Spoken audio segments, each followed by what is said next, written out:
आज हम टॉपिक करने वाले हैं गॉस थ्योरम का एप्लीकेशन। थर्ड एप्लीकेशन है electric field for uniformly charged spherical shell.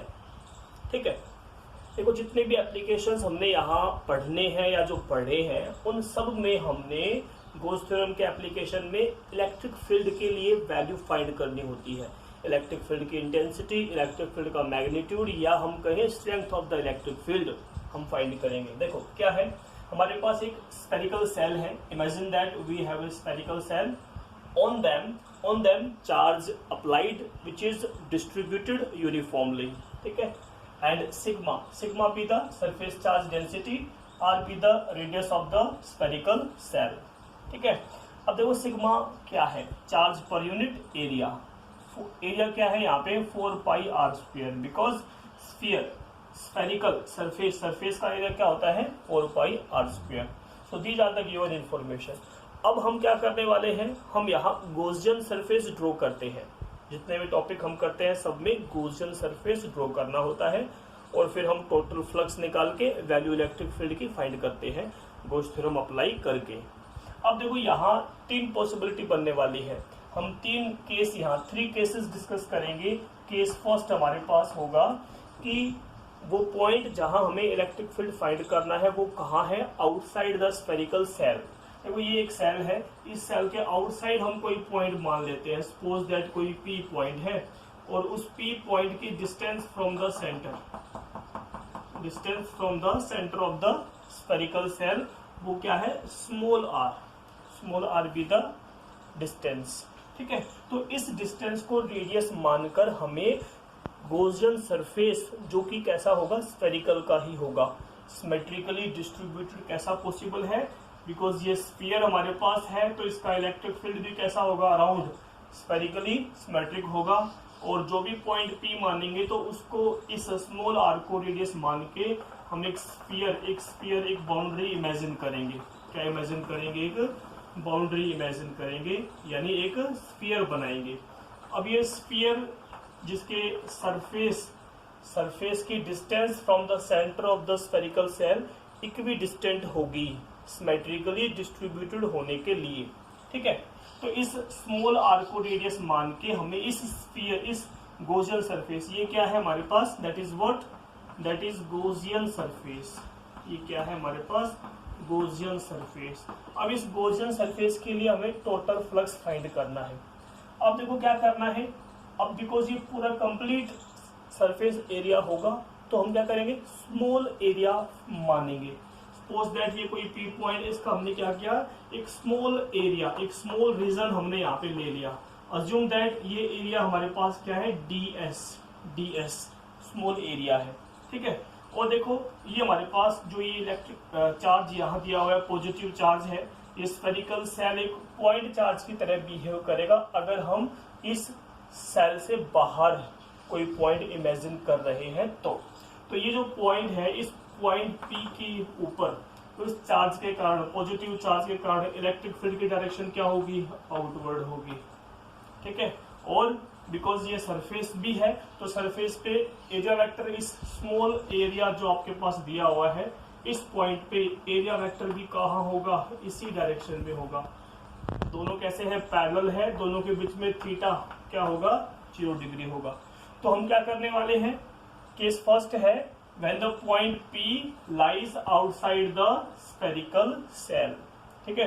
तो फर्स्ट पॉइंट है P point lies outside the shell के आउटसाइड है तो इस स्मॉल एरिया के लिए हम फ्लक्स फाइंड करने वाले हैं। देखो फ्लक्स क्या होता है हमारे पास, E vector dot ds vector, ये क्या है फ्लक्स, ठीक है, इलेक्ट्रिक फ्लक्स की वैल्यू होती है।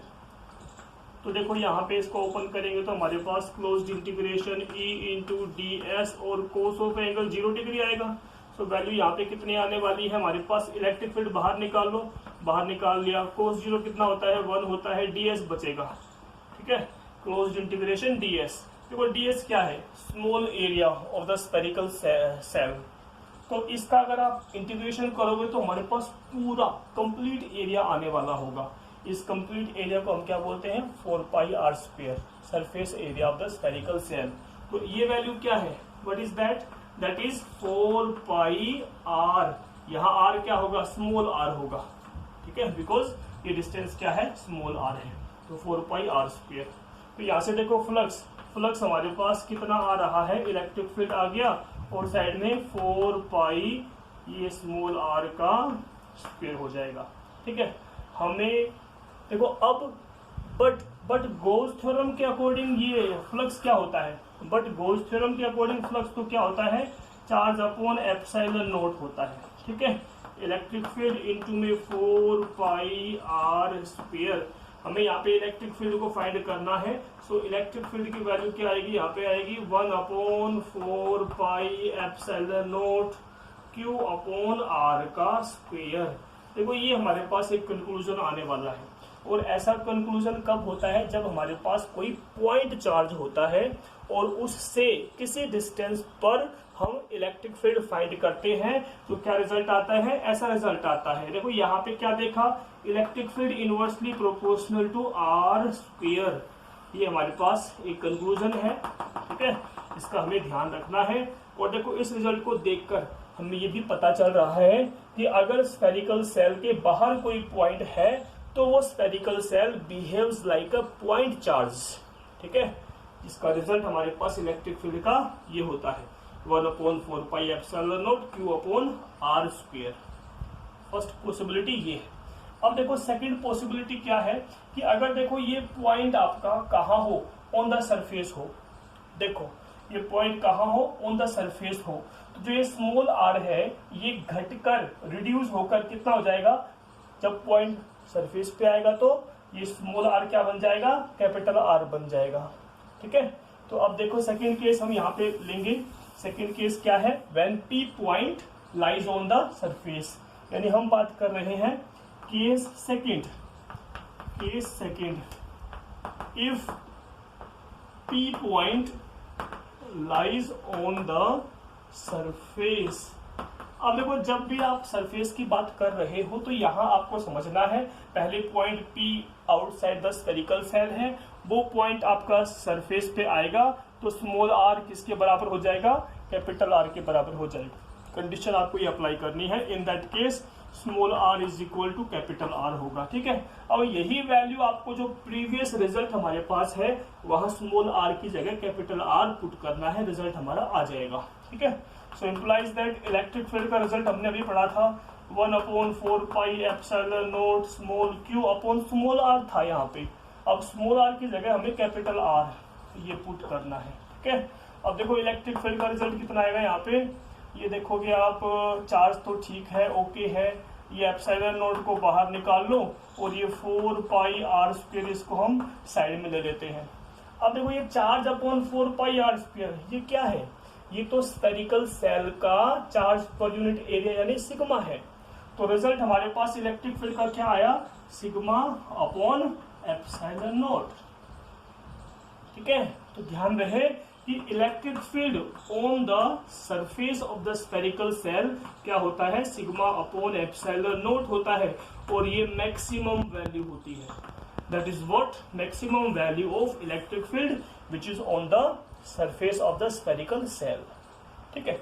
अब देखो थर्ड पॉइंट आएगा हमारे पास, थर्ड पॉइंट है अगर P पॉइंट आपका इनसाइड द स्फेरिकल सेल हो, तो अगर P देखो ये P पॉइंट हमारा है, ये बाहर था सरफेस पे आया, अब अगर यही पॉइंट आपका इनसाइड हो, मान लिया यहाँ हो, इनसाइड द स्फेरिकल सेल हो, ठीक है, ये पॉइंट P आपका होगा, तो बिकॉज इस गॉसियन सरफेस जो हमने माना है, केस थर्ड इसको हम कहेंगे, case third if point P lies inside the shell, ठीक है।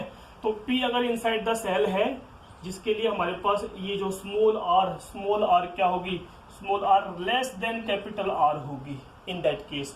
और अगर ऐसा है तो जो हमने ये गॉसियन सरफेस ड्रॉ किया है इनसाइड द स्फेरिकल सेल, इसके इनसाइड कोई चार्ज है ही नहीं, मीन्स दैट चार्ज क्या है यहाँ पे, जीरो है, ठीक है। और चार्ज जीरो होने का मतलब इलेक्ट्रिक फील्ड भी क्या होगा, inside the spherical cell zero होगा, ठीक है। तो ये 3 पॉइंट हमें यहाँ पे पता चले, outside, on the surface, inside the spherical shell electric field क्या होता है। आउटसाइड देखा inversely proportional to r square, on the surface हमने फाइंड किया ए की value sigma upon epsilon naught maximum होती है, और इनसाइड जब हम गए स्फेरिकल सेल के तो फील्ड की वैल्यू क्या है, 0 है।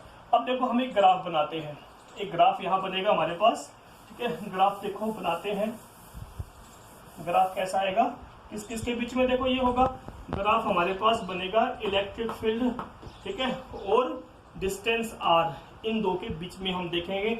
मान लिया ये ओरिजिन है, हमने देखो यहाँ एक स्फीयर स्फेरिकल सेल हमने यहाँ पे इमेजिन कर लिया, जिसका सेंटर क्या है, एक्स वाई का ओरिजिन है, ठीक है।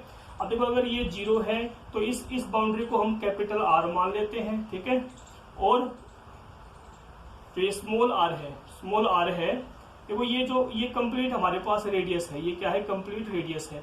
तो ये जो बाउंड्री वाला पॉइंट है ये क्या होगा, small r is equal to capital r होगा। बाउंड्री से पहले स्मॉल आर क्या है, लेस देन कैपिटल आर है, और बाउंड्री के बाहर वाला रीजन होगा वहां पे स्मॉल आर क्या होगा, ज्यादा होगा कैपिटल आर से, ठीक है। और सरफेस के ऊपर वाला पॉइंट यहाँ पे small r is equal to capital r. अब देखो हमने क्या देखा है, स्फेरिकल सेल के 0 से लेके आर तक तो इलेक्ट्रिक फील्ड की वैल्यू क्या है, 0 है, यानी ये वैल्यू क्या है हमारे पास, इलेक्ट्रिक फील्ड वर्टिकली क्या है, यहाँ से लेके यहाँ तक 0 है। सरफेस के ऊपर वैल्यू क्या है, मैक्सिमम होती है, सरफेस के ऊपर वैल्यू क्या है, इलेक्ट्रिक फील्ड की एक मैक्सिमम वैल्यू होगी, वो वैल्यू क्या है, हमने अभी लिखा था E is equal to sigma upon epsilon naught, ये क्या होती है, मैक्सिमम वैल्यू होती है ऑन द सरफेस। और सरफेस से बाहर आउटसाइड द सरफेस हमने देखा है E inversely proportional to r square, और ऐसा जब होता है inversely proportional to r square तो ग्राफ कैसा बनेगा, एक कर्व हमारे पास ये बनेगा, that will be the curve.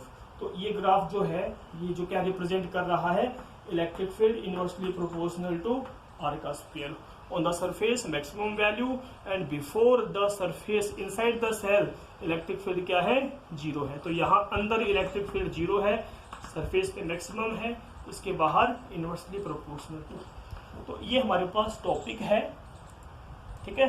अक्सर हमारे पास ग्राफ पूछा जाता है, so you must know about the graph, ठीक है, inside them, on the surface, outside the surface.